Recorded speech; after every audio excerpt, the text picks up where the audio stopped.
Hello students, welcome to our channel. आज हम पढ़ेंगे क्लास 9 एनसीईआरटी का chapter 2 exercise 2.4। So let's started. Question 11 है factorise 27x cube plus y cube plus z cube minus 9x/z। तो देखो, हमने जब इंट्रोडक्शन वीडियो पढ़ा था ना चैप्टर 2 का, तो हमने उसमें एक फॉर्मूला पढ़ा था। वो फॉर्मूला क्या था? X cube plus y cube plus z cube minus 3x/z equals to क्या था? X plus y plus z bracket में x square plus y square plus z square minus x y minus y z minus z x. ये था formula, ठीक है। तो वही formula हम यूज़ करके ये वाले का फैक्टर निकालेंगे, ठीक है। कैसे निकालेंगे दिखाता हूँ मैं आपको। तो क्या मैं अच्छा चलो मैं पहले इक्वेशन लिख लेता हूँ जो गिवन है। तो ये हो गया y cube plus z cube minus 9x/z। तो क्या मैं इसे ऐसे लिख सकता हूँ?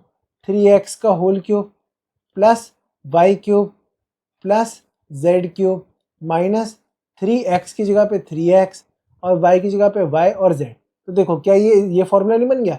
a cube plus b cube plus z c cube minus 3x/z। तो ये किसके इक्वल होता है? ये इक्वल होता है, अच्छा चलो मैं इसे ना यहाँ से लिख देता हूँ। तो ये किसके इक्वल होता है? x क्या है? 3x plus y plus Z. देखो ये पूरा x है अब हमारा, ठीक है। ये पूरा y है और ये पूरा z है। तो ये x हो गया, ये y हो गया, ये z।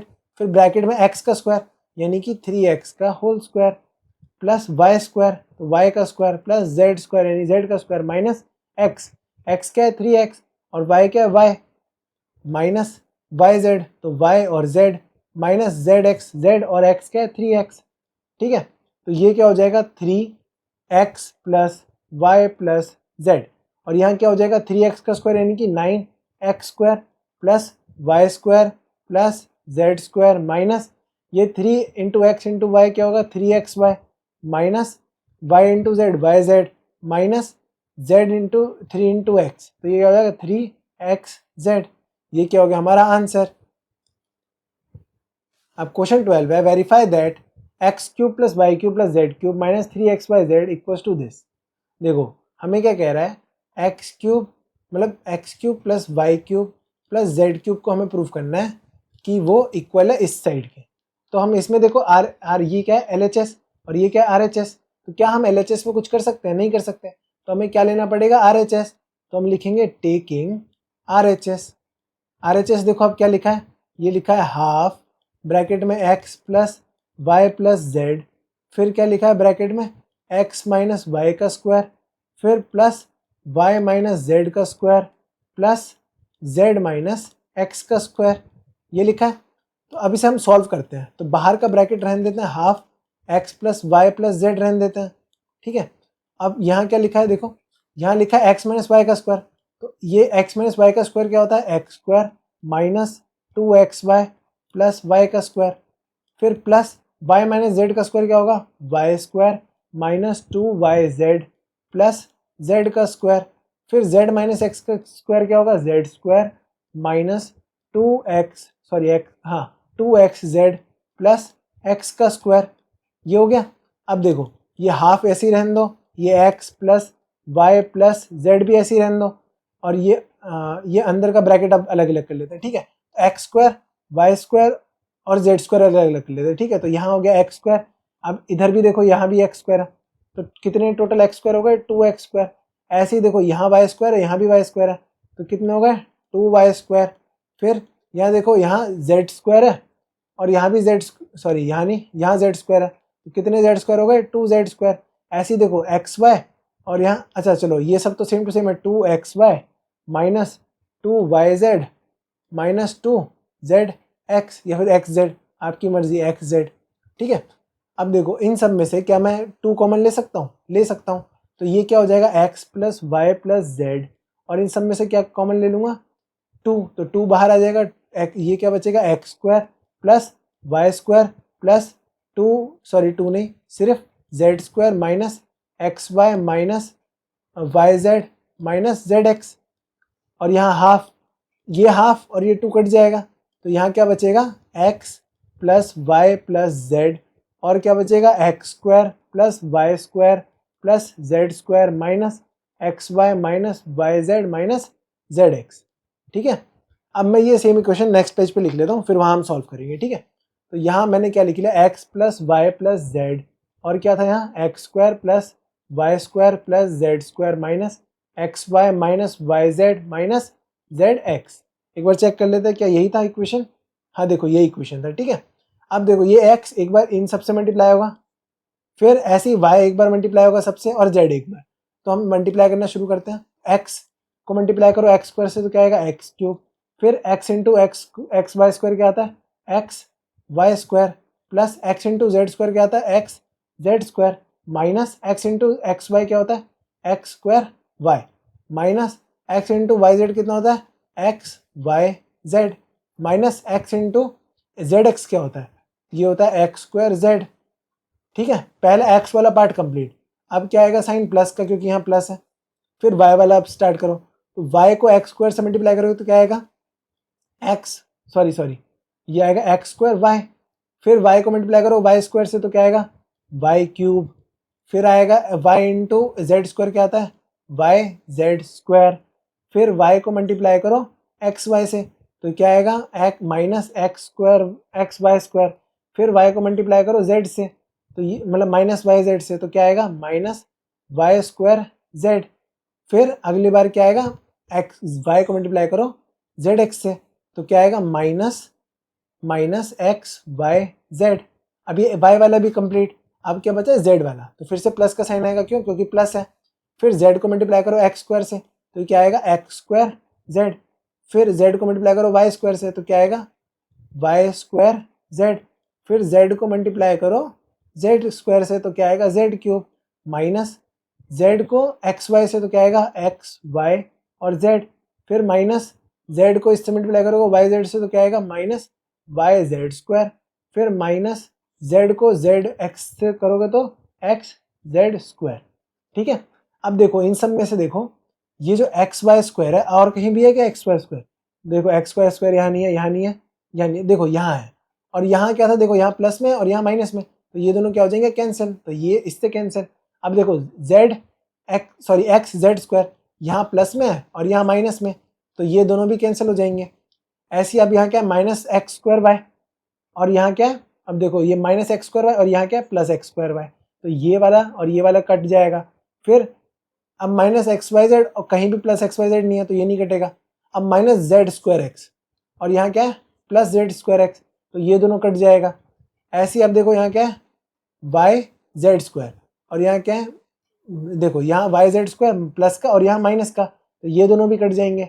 अब यहाँ माइनस का वाई स्क्वायर जेड और यहाँ प्लस का वाई स्क्वायर जेड, तो ये दोनों भी कट जाएंगे।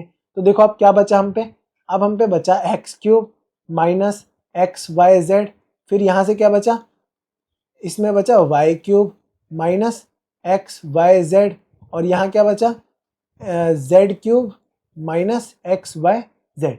अब इन सबको साथ में लिख लो तो क्या आएगा x cube minus y cube minus z cube minus x y z minus x y z और माइनस एक्स वाई जेड, तो ये क्या आ जाएगा x cube minus y cube minus z cube minus 3x y z. तो ये किसके equal आ गया LHS के, LHS के। तो हमारा क्या ऐसे लिख देंगे RHS equals to LHS, hence verified, ये हमारा आंसर हो गया। अब क्वेश्चन 13 है if x plus y plus z equals to 0 show that x cube plus y cube plus z cube equals to 3x y z. अब देखो अभी इसमें ना हम सिंपली प्रूफ कैसे करेंगे वो मैं समझा देता हूँ। पहले हम x cube plus y cube plus z cube minus 3x y z का फॉर्मूला हमने पिछले क्वेश्चन में पढ़ा था, क्या था ये था x plus y plus z, फिर ब्रैकेट में था x square plus y square plus z square minus x y minus y z minus z x. और देखो अब इस क्वेश्चन में क्या गिवन है x plus y plus z किसके इक्वल है 0 के, तो क्या हम इस इक्वेशन में ना कुछ मत करो, जहाँ x plus y plus z है वहाँ क्या करते हैं 0 into x square plus y square plus z square minus x y minus y z minus z x, ठीक है। तो 0 को आप किसी भी चीज़ से मल्टीप्लाई करो तो क्या आएगा 0। तो यहाँ से देखो मैंने क्या किया है फॉर्मूले में वैल्यू पुट कर दी है, तो हमारा फॉर्मूला था x cube plus y cube plus z cube minus 3xyz equals to 0 into this. अब ये 0 को किसी भी चीज़ से मल्टीप्लाई करोगे तो क्या आएगा हमारा आंसर 0। तो हमारा क्या आ गया x cube plus y cube plus z cube minus 3xyz किसके इक्वल आ गया 0 के। तो अब ये देखो ये माइनस xyz है, इधर जाके क्या हो जाएगा प्लस xyz। तो हमारा क्या आ गया x cube plus y cube plus z cube किसके इक्वल आ गया 3xyz। तो हमें क्या यही प्रूव करना था, हाँ यही प्रूव करना। तो हम इसे क्या कर दें, लिख देंगे हैंस प्रूव्ड, ये हमारा आंसर। और इसमें आप देखो ऐसे लिख सकते हो, ऐसे लिख सकते हो we know that x square plus y square plus z square equal to this. अब यहाँ क्या लिख सकते हो पुटिंग, या फिर पुटिंग की जगह पे आप और अच्छा वर्ड लिख सकते हो substituting the value of x plus y plus z equal to 0 in above equation. उसके बाद आप ऐसे सॉल्व कर सकते हो, ठीक है। ये प्रॉपर वे हो गया लिखने का।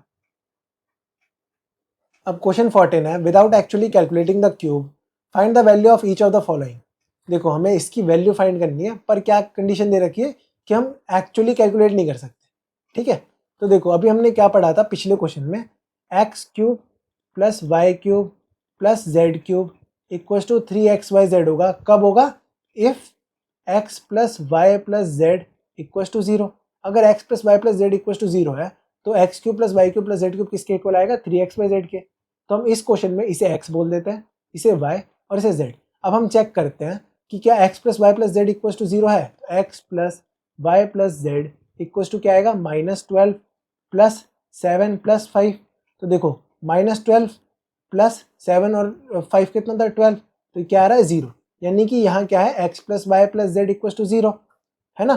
तो यानी कि -12 क्यूब प्लस, यहाँ हम ऐसे लिखेंगे so -12 cube plus 7 cube plus 5 cube किसके इक्वल आएगा, x plus y plus z का क्यूब किसके इक्वल आएगा 3xyz के। तो यहाँ x क्या है 3, x की जगह पे क्या है -12 और y की जगह पे क्या है 7 और z की जगह पे क्या है 5।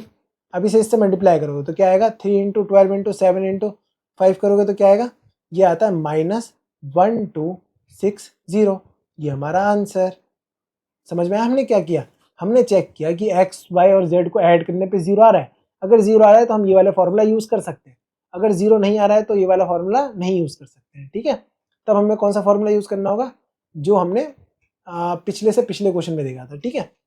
अब सेकंड पार्ट है 28 का क्यूब प्लस -15 का क्यूब प्लस -13 का क्यूब, ठीक है। तो यहाँ भी हम क्या चेक करते हैं, क्या x plus y plus z equal to 0 आ रहा है। तो इसे मैं x बोल देता हूँ, इसे y और इसे z।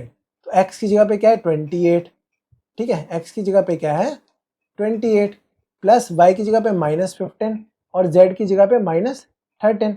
तो ये क्या आ जाएगा 28 -15 और -13 कितना होता है -28। 28 -28 क्या आता है 0। यानी कि x plus y plus z equal to 0। तो सो हमारा क्या होगा x cube plus y cube plus z cube किसके इक्वल आएगा 3xyz के। तो x क्या है यहाँ 28 का क्यूब प्लस y क्या है -15 का क्यूब प्लस z क्या है -13 का क्यूब। तो ये किसके इक्वल आएगा 3 इंटू एक्स क्या है 28, y क्या है -15 और z क्या है -13। अब देखो 3 इंटू 28 इंटू 15 इंटू -13 करोगे तो आंसर क्या आएगा, सबसे पहली बात प्लस में आएगा। क्यों, क्योंकि माइनस माइनस प्लस होता है और इन सबको मल्टीप्लाई करने पे क्या आएगा 16380। ये हमारा आंसर।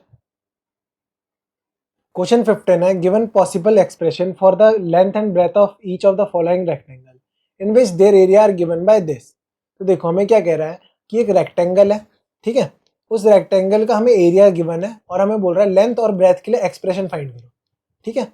तो सबसे पहले हमें क्या कह रहा है सिंपल सी लैंग्वेज में कि इसका फैक्टर निकाल के बताओ, ठीक है। तो 25a² माइनस 35a प्लस 12 इसका फैक्टर निकालना है। तो फैक्टर किस मेथड से निकालेंगे हम, स्प्लिटिंग द मिडिल टर्म से।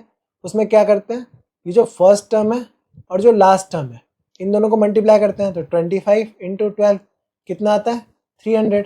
अभी तो 300 आया ना, इसका फैक्टर निकालते हैं। तो 300 का फैक्टर निकालो, ये 2 150 जा, फिर 2 75 जा, फिर 3 15 जा, सॉरी 3 25 जा, फिर 5 5 जा और 5 1 जा। अब देखो क्या मैं इसे ऐसे कुछ कर सकता हूँ कि अरेंज कर दूँ, तो देखो मैं 3 5 15 और 20, तो मैं इसे ऐसे लिख सकता हूँ 25a² minus 20a minus 15a plus 12 लिख सकता हूँ। अब देखो मैं इन दोनों और इन दोनों में कॉमन निकालने की कोशिश करता हूँ, तो इन दोनों में क्या कॉमन दिख रहा है मुझे, 5 और a कॉमन दिख रहा है, तो 5 5 जा 25 a माइनस 5 4 जा 20। फिर इन दोनों में देखो क्या कॉमन दिख रहा है, इन दोनों में मुझे दिख रहा है 3 कॉमन, तो 3 5 जा 15 a प्लस यहाँ क्या दिख रहा है 3 4 जा 12, सॉरी प्लस नहीं क्योंकि मैंने माइनस कॉमन लिया इसलिए यहाँ माइनस आएगा, -4। अब देखो यहाँ ये वाला ब्रैकेट और ये वाला ब्रैकेट सेम है, तो ये एक बार बाहर आ जाएगा, और इन दोनों के जो आगे लिखा है, देखो इसके आगे ये लिखा है और ये इन दोनों को साथ में लिख दो, तो ये आ जाएगा 5a माइनस 3। तो हमारा देखो लेंथ के लिए क्या आ गया, ये हमारा लेंथ के लिए आ गया और ये हमारा ब्रेथ के लिए आ गया। आप उल्टा भी कह सकते हो क्योंकि हमें पता नहीं है कौन सा लेंथ है कौन सा ब्रेथ, पर जनरली लेंथ बड़ा होता है इसलिए हमने ये लिया और ब्रेथ ये दोनों हमारे आंसर। तो आप कैसे लिखोगे, द एक्सप्रेशन, आप ऐसे लिखोगे the expression for length and breadth are 5a minus 3 and 5a minus 4। अब सेकंड क्वेश्चन में एरिया क्या दे रखा है 35y² प्लस 13y माइनस 12। तो सिंपली क्या किया है, अब हमें क्या कह रहा है कि 35y² प्लस 13y माइनस 12 का फैक्टर निकालो। तो इसमें क्या करते हैं हम, सबसे पहले फर्स्ट टर्म और लास्ट टर्म का क्या करते हैं मल्टीप्लाई, तो 35 इंटू 12 वो किसके इक्वल होता है, ये होता है 420 के। अब 420 का फैक्टर निकालो, ठीक है, तो 420 का फैक्टर निकालो, ये होगा 2 10 जा, फिर 2 105 जा, फिर 3 3 जा और 3 5 जा 15, फिर सॉरी 3 नहीं 5 7 जा और 7 1 जा। तो ये सारे हमारे फैक्टर आ गए। अब देखो हमें अब इसका क्या करना है, अब हम इसे ऐसे अरेंज करते हैं कि ये बीच वाला टर्म आ जाए। तो सबसे पहले first term same to same लिख लो और last term same to same लिख लो। अब 13y को हम कुछ ऐसे अरेंज करो कि ये आ जाए। तो देखो क्या मैं इसे ऐसे कर सकता हूँ, 7 4 जा 28 माइनस 13, तो 7 4 जा 28y minus 13y, sorry minus 14y। तो देखो क्या ये 7 4 जा 28 माइनस 15y किसके इक्वल आएगा 13 के। तो ये अब इन दोनों में कॉमन लेने की ट्राई करो और इन दोनों में, ठीक है। अब इन दोनों में देखो, इन दोनों में क्या कॉमन आ रहा है, इसमें आ रहा है 7 और y, तो क्या बचेगा यहाँ 5y प्लस 4। अब इन दोनों में देखो क्या कॉमन आ रहा है, इसमें आ रहा है -5, सॉरी -5 नहीं -3, तो ये आ जाएगा 5y प्लस 4। अब देखो यहाँ भी ये ब्रैकेट आ गया और यहाँ भी एक ब्रैकेट आ गया, ये दोनों सेम है, तो ये दोनों एक बार बाहर आ जाएगा 5y प्लस 4, सॉरी प्लस 4, और इसके आगे का टर्म को साथ में लिख के एक ब्रैकेट बना देंगे, तो 7y माइनस 3। तो ये दोनों क्या हो गए हमारे लेंथ और ब्रेथ, तो ये हमारा लेंथ हो गया और ये हमारा ब्रेथ। अब ये लेंथ क्यों, क्योंकि ये बड़ा नंबर है, और ये ब्रेथ क्यों, क्योंकि ये छोटा है, ठीक है। तो आप कैसे लिखोगे, the expression for length and breadth are 5 नहीं पहले 7y minus 3 and 5y plus 4, ये हमारा आंसर हो गया। अब क्वेश्चन 16 है, what are the possible expression for the dimension of cuboid whose volume are given below. देखो क्या कह रहा है कि क्यूबॉइड है, ठीक है, क्यूबॉइड यानी कि रेक्टेंगल का 3D फॉर्म, ठीक है। तो उसमें क्या होता है, लेंथ होता है, ब्रेथ होता है, हाइट होता है। तो अभी तक हमने क्वेश्चन 15 में क्या किया था, लेंथ और ब्रेथ की एक्सप्रेशन फाइंड की थी। अब यहाँ फाइंड करना है क्या, हमें लेंथ ब्रेथ और हाइट तीनों का एक्सप्रेशन फाइंड करना है, ठीक है। तो अब इसका हमें फैक्टर निकालना है सिंपल सी लैंग्वेज में। तो 3x² माइनस 12x का फैक्टर कैसे निकालते हैं, सबसे पहले इसमें कुछ कॉमन देखो क्या आ रहा है, तो इसमें देखो 3 कॉमन आ रहा है और x कॉमन आ रहा है, तो क्या बचेगा हम पे x माइनस 4। तो देखो क्या हमारे 3 फैक्टर डायरेक्ट आ गए, क्या क्या फैक्टर हो गए, so the expression for the dimensions of the cuboid are क्या क्या हो गया हमारे पे 3x और x माइनस 4। ये तीनों क्या हो गए हमारे लेंथ, ब्रेथ और हाइट। अब सेकंड क्वेश्चन है 12ky² प्लस 8ky माइनस 20। तो देखो यहाँ क्या दे रखा है 12ky² plus 8ky minus 20k। अब इसमें देखो सबसे पहले आपको कुछ कॉमन दिख रहा है, हाँ दिख रहा है, क्या है वो है 4k। तो इन सब में से आप 4k कॉमन ले सकते हो, तो क्या बचेगा 3y²।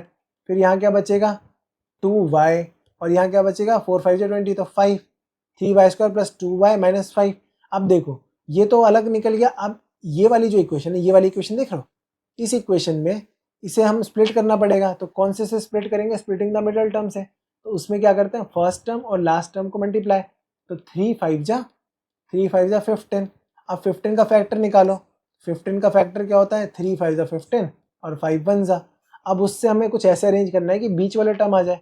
तो ये क्या हो जाएगा 4k को एज इट इज लिख दो स्क्वायर ब्रैकेट में। ये क्या हो जाएगा 3y² सेम टू सेम और माइनस 5 सेम टू सेम।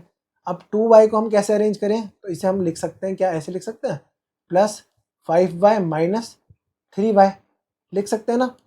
तो अब इसमें देखो 4k एज इट इज। अब इन दोनों में कुछ कॉमन देखो और इन दोनों में कुछ कॉमन, तो इन दोनों में कॉमन क्या दिख रहा है y। तो ये क्या हो जाएगा 3y प्लस 5, और इन दोनों में कॉमन देखो क्या आ रहा है -1। तो इन दोनों में क्या बच जाएगा 3y plus 5।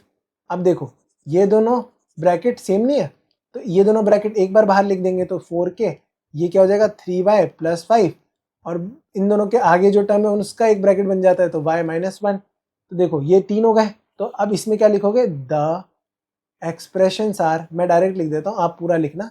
The expression for the dimension of cuboids are, तो मैं डायरेक्ट लिख देता हूँ the expression are 4k, 3y plus 5 and y -1।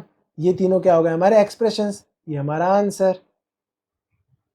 तो आज की वीडियो इतना ही। अगर आपको वीडियो अच्छी लगी हो तो वीडियो को लाइक और दोस्तों शेयर करना ना भूलें। अगर आप इस चैनल पे न्यू है तो नीचे से रेड सब्सक्राइब में क्लिक करें। मिलते हैं अगली वीडियो में, बाय, स्टे ट्यून्ड।